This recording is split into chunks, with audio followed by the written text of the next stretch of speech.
Há 50 anos, acontecia a Guerra da Biafra, na Nigéria, e diversas pequenas guerras de independência no Congo. Sem nenhuma interrupção, os conflitos armados costuraram apenas um acordo de paz. Uma semana de tréguas para ver futebol.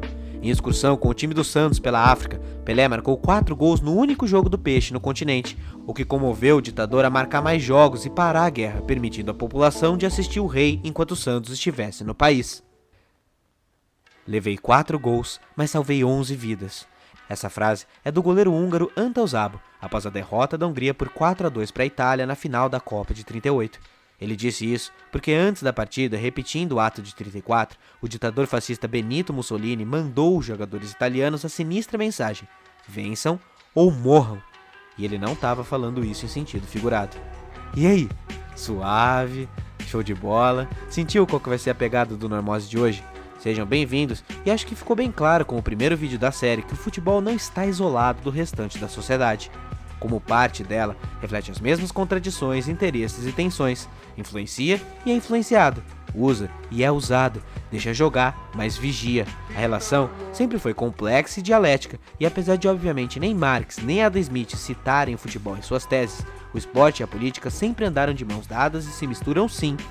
Então, no Normose de hoje, a gente vai ver algumas relações brasileiras de futebol e política pro lado negativo e positivo, para perceber um possível caminho para refletir sobre a crise atual, a nossa e a do futebol.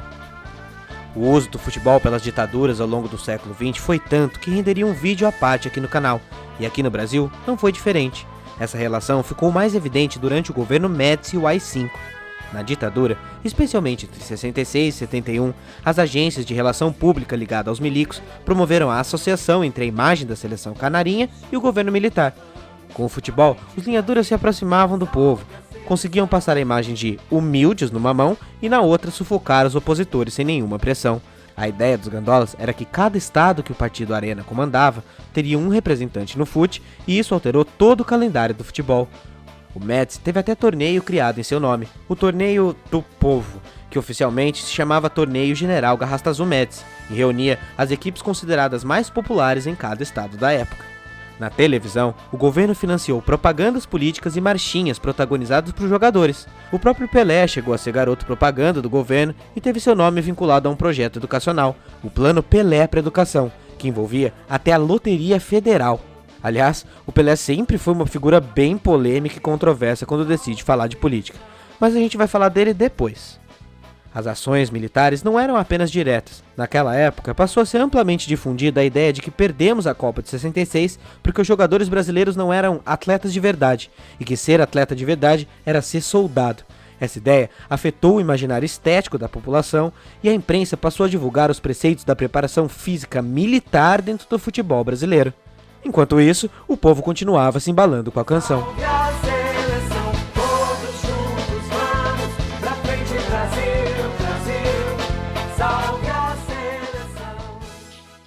Porém, como eu disse desde o início, o futebol não é uma relação de mão única, e aqui vem a primeira caixinha de surpresas.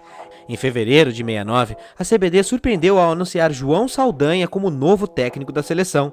Saldanha era jornalista esportivo e muito popular, e tinha a fama de ser comunista. Já a CBD era alinhada ao regime militar, e resolveu apostar em Saldanha justamente na tentativa de sufocar a forte denúncia da imprensa sobre a manipulação militar no futebol. A seleção de Saldanha era a antítese do terror do país. Jogava lindo, jogava belo, enquanto os torturados gritavam nos porões do DOPS do ICOD.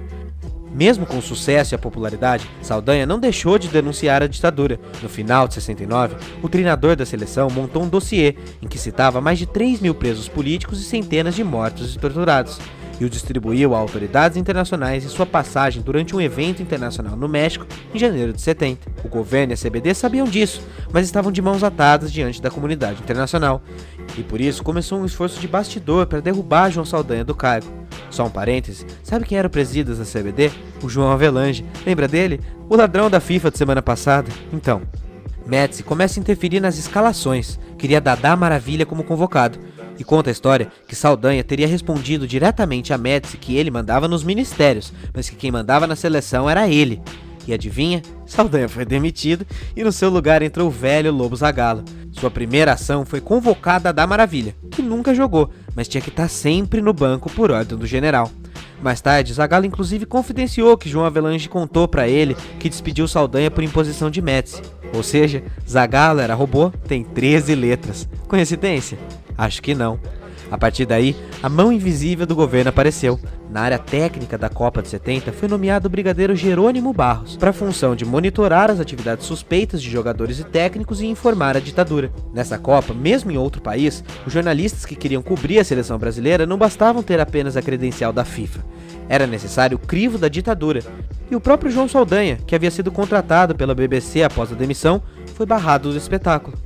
Enfim, olha que relação complexa, não é? Ao mesmo tempo que o futebol era usado pela ditadura para manipular enquanto a repressão corria solta, o futebol passou a ser também uma forma de gritar sobre os problemas da nossa política.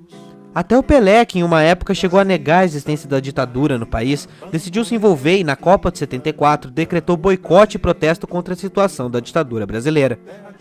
Bem, eu sempre falo de símbolos aqui no canal e aos poucos a ideia de liberdade se atrelou à ideia de voto com uma grande busca simbólica da geração dos anos 80. Surgiram bandas de rock, peças de teatro e movimentos no futebol pedindo por voto. A democracia corintiana é o melhor exemplo disso, um paradigma contra o discurso de ópio do povo e um grande golpe contra os que sempre usaram o futebol de arma de manipulação. Dentro do Corinthians, houve um tempo que o presidente lendário Vicente Mateus, que era cheio de ligações com a ditadura, colocou um presidente biônico, Valdemar Pires, alguém para estar ali como pau-mandado. Pires, no entanto, rompeu com Mateus e resolveu que mudaria tudo. Nessas, chamou Adilson Alves, um sociólogo, para ser diretor de futebol. Junta isso com Vladimir, o primeiro operário reconhecido do futebol, as figuras conhecidíssimas de Sócrates, Zenon e Casagrande, o Casão, e estava fundado o movimento Democracia Corintiana. A ideia era construir uma micro-sociedade modelo. O roupeiro, o bicheiro, o motorista do ônibus, todo mundo ganhava no prêmio da vitória e poderia votar. Tudo era definido por assembleia e voto. E em sintonia com o espírito das ruas, foi na porta do estádio do Pacaembu que nasceu a primeira manifestação pelas diretas e já próximo da eleição, o Corinthians entrou em campo com a camiseta Dia 15 Vote, estimulando a população a votar pela abertura, dando oportunidade para muita gente que sequer sabia da existência da eleição a se informar sobre a situação do país. Esse marketing corintiano elevou o movimento a um fenômeno nacional e marcou uma grande época porque se propôs usar a linguagem do futebol para dialogar sobre a política. A linguagem do futebol é universal nesse país. Ela nos unifica. Ela é entendida por todos. Quer dizer, a partir do momento que você está mostrando algo que possa ser assimilado por pessoas de diferentes níveis de socialização e de conhecimento, você está provocando um processo educativo fantástico. Depois disso, nos anos 90, infelizmente começou o modelo de futebol ostentação e futebol empresa que conhecemos hoje, que todo mundo reclama como futebol moderno. Agora volta para 2018 e a corrupção do futebol. Imagina a hora que uma torcida do tamanho de Flamengo, Corinthians, Palmeiras, Inter, Atlético ou qualquer um perceber a força organizada da coisa. Imagina quando pararem de brigar entre si e passarem a cobrar o fim da palhaçada no futebol em seus próprios times. É uma massa organizada poderosa. Os símbolos moldam a sociedade, mas a sociedade molda os símbolos de volta. Então, vai Brasília! Essas histórias entre ditadura e democracia mostram duas formas de uso do futebol e não foram a primeira nem a última vez que futebol e política se misturaram. Ainda dentro dessa série dá pra falar do uso do nazismo em futebol, fascismo em futebol, a maneira como a ditadura argentina comprou a sua Copa e goleou o Peru por 6-0 em casa na final, as rivalidades regionais de time tipo Barça e Real Madrid e a política. Vixe, olha a profundidade que dá pra ir, bebê. Pra quem gosta desse assunto, inclusive, vale a pena conferir o Fronteiras Invisíveis do Futebol, no Xadrez Verbal, o podcast do Felipe Figueiredo do Nerdologia. Enfim, o importante é perceber que vivemos num mundo complexo e de contrastes.